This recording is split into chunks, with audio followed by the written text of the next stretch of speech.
मोगार बाबा भयणीनो, आमच्या जिवितान आमी दर एक वस्त तारावन दवरता।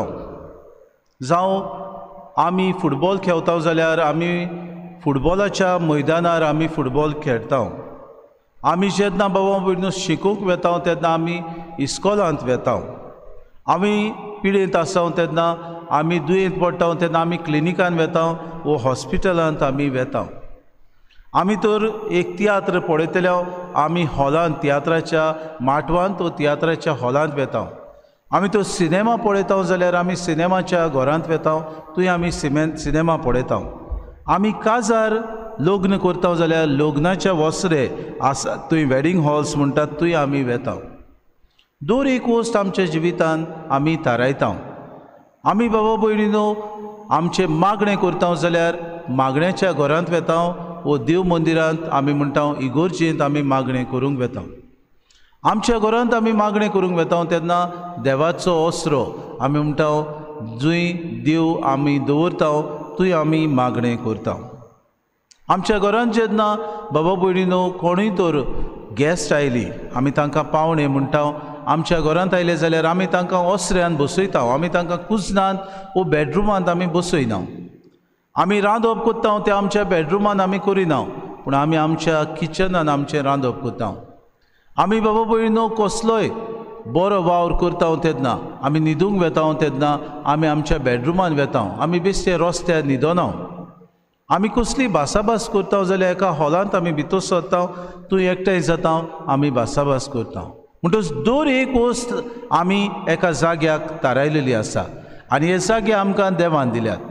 पूण ह्या जाग्यांचेर आमी मागणें करूंक वेता तेन्ना आमी किरीत भाशेन देव मंदिरांत वेता आनी थंय आमी एकपणान एकचारान आनी ओगेपणान जायते फावटी मागणें करता। जेजू आज किरीत भाशेन आमकां सांगता, तुमी जावन आसात देवाचें मंदीर, ह्या मंदीर तुमी बरे तरेन सांबाळचें।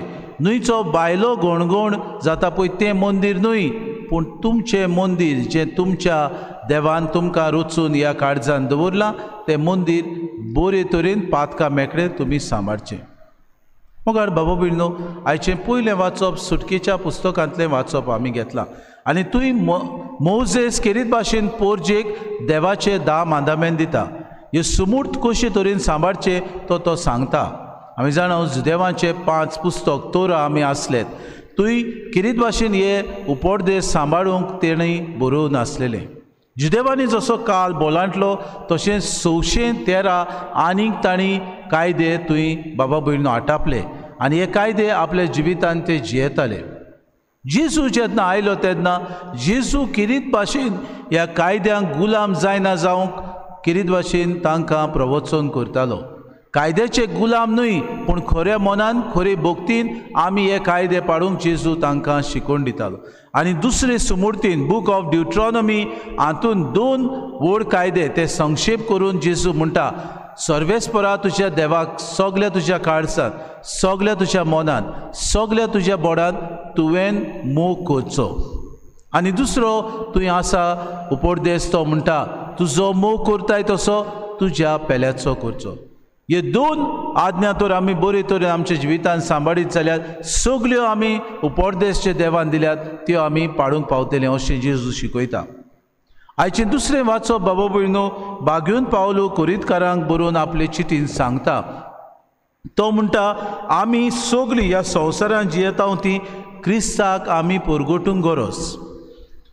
बागेवन पावलो अशें म्हणटा, आमकां देवाची पिसाय दिसता। कसली पिसाय?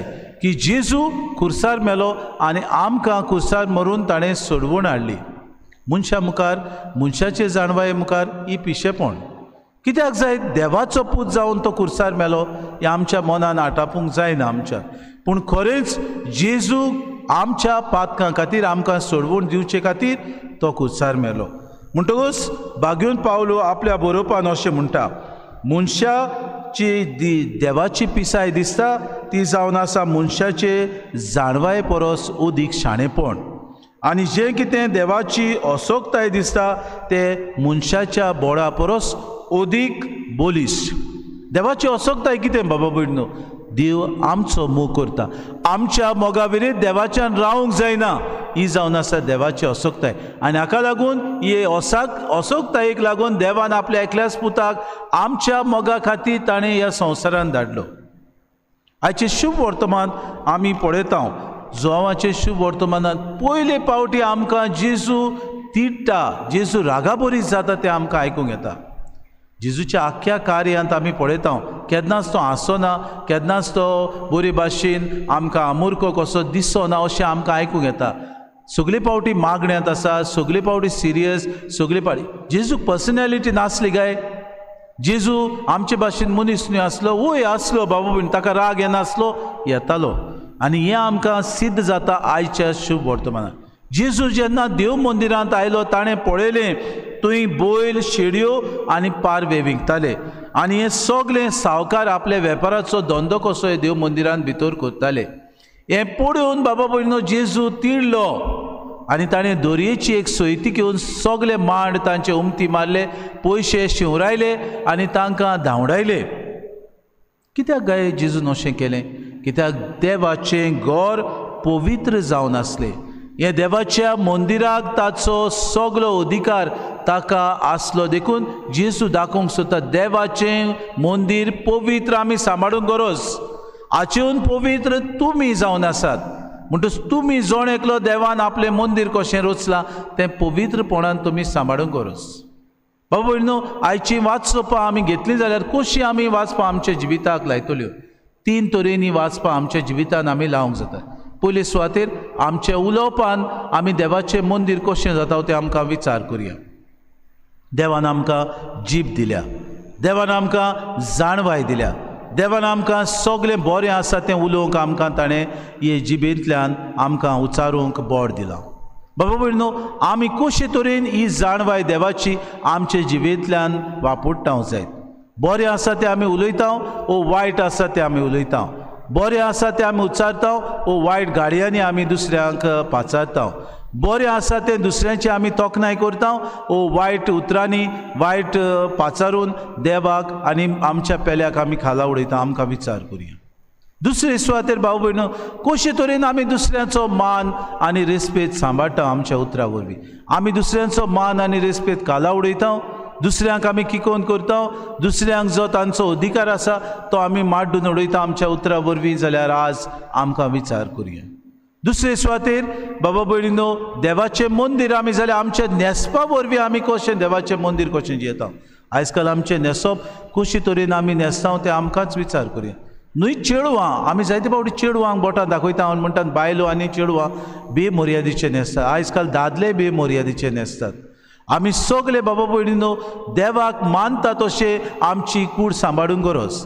देवान आमकां ही कूड दिल्या, बरे तरेन बाबा भयणीनो देवाक मानता ते भाशेन ही कूड आमी दुसऱ्यांक प्रदर्शन करूंक न्हय, दुसऱ्यांक दाखोवंक ही कूड न्हय, पूण देवाक मानता ते भाशेन ही कूड मंदिर कशें आमी सांबाळूंक गरज. आमी कशें आमचे न्हेसप न्हेसता. आमी देव मंदिरांत येता तेन्ना दुसऱ्यांक जागोर कसो आमी दाखोवंक सोदता. दुसऱ्यांचें मन आमी ओडून वता, दुसऱ्यांची दृश्टी, दुसऱ्यांची विश्ट आमी आमचेर घालूंक सोदता. बाबा भयणीनो, आमकां विचार करुया. आमची कूड आमी एक प्रदर्शनाचें हातियार केलां जाल्यार आमकांच आज विचार करया. तिसरे सुवातेर बाबा भयणीनो, आमी बेमर्यादेचें जिवीत जियेता.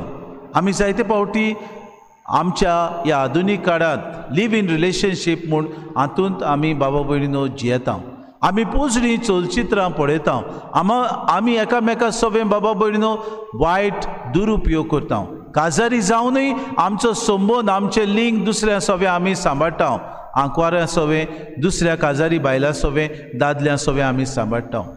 दुसरे सुवातेर बाबा भयणो, आमचें लिंग जावं दादलो दादल्या सवें जिवंक सोदता, बायल बायलां सवें जिवंक सोदता. आमचें बाबा भयणीनो मन पोजडपणाक गेलां.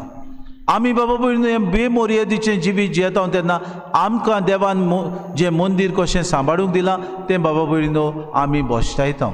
आजीचो आमकां उगडास करता. जशे परेन मंदिरान ते वेपार धंदो करताले ते भाशेन आमचें जिवीत आमी करूंक सोदता. आमचें जिवीत बाबा भयणीनो फुक्याचें जिवीत कशें आमी जियेता. जायते फावटी दुसरो आमकां लॉन्स दिता तेन्ना बाबा भयणीनो आमी तांचे गुलाम जाता. गुलामपणान आमचें जिवीत आमी जियेता. दुसरो म्हाका जेन्ना विक्रेक घेता तेन्ना जो म्हाका सांगता I work like a slave for him. बाबा भयणीनो, म्हजें मन आनी चलो ना. देवान म्हाका ह्या संवसारान बऱ्यो येवजण्यो दिल्यात, देवान म्हाका ह्या संवसारान बऱ्यो करण्यो करूंक दिल्यात, हांव बाबा भयणीनो करूंक सोदिना. दुसरे सुवातेर हांव बाबा भयणीनो म्यूट स्पेक्टेटर कसो ह्या संवसारान जिवंक सोदता. म्हाका कित्याक पडलां, म्हजें धोरण जालां तूं आनी मेतेर पडो नाका, तूं आनी वचो नाका, अशें म्हजें धोरण जालां. हांव म्हजे हात बाबा भयणीनो कालोवंक सोदिना, हांव म्हजे हात लासूंक, म्हजीं बोटां लासूंक सोदिना. कित्याक म्हजें धोरण जालां keep my self and my family safe. हें आजकाल आमचें धोरण जालां. तिसरे सुवातेर बाबा भयणीनो, आमी ह्या संवसारान जियेतना बाबा भयणीनो आमचो ताळो आमी बंद करून दवरला, आमी दामून दवरला. बाबा भयणीनो दिसता की कोण आमकां फुगार करता. कोण फुगार करता? आमचें अंतस्करण भितरल्यान आमकां खाता. पूण आमी बाबा भयणीनो हें अंतस्करण जागोवंक सोदिना. आमी म्हणटा म्हाका कित्याक पडला, चलोन दी चलता तें. आमी तर सांगल्यार आमकां धमकी मेवतली, आमी तर उलयल्यार बाबा भयण आमचें वायट जातलें, आमी तर उलयल्यार बाबा आमचीं कामां जावचीं नात. म्हजें कितें बऱ्याक पडटलें, म्हाका फुडाराक कितें फायद्याक पडटलें हें चिंतून हांव पावलां मारतां. निसणटण तुमचें जातलें अशें सर्वेस्पर आमकां सांगता. जेन्ना त्या वेळार त्या काळार आमचो ताळो तर आमी उबारिना, त्या वेळार बाबा भयणीनो आमकां पडून वचूंक ना, त्या काळार बाबा भयणीनो आमचें जिवीत तर आमी सुदारूंक ना, त्या काळार बाबा भयणीनो देव मंदिरांत जियेतात ते भाशेन आमी पवित्रपणान जिवंक ना जाल्यार बाबा भयणीनो आमचें खोटा. आज जिसू आमकां उगडास करता, तुमी जावन आसात देवाचें पवित्र मंदीर. तुमचें जिवीत पवित्रतायेन जियात. पातोक तुमी सोडून दियात, देवा सोशी परतून यात.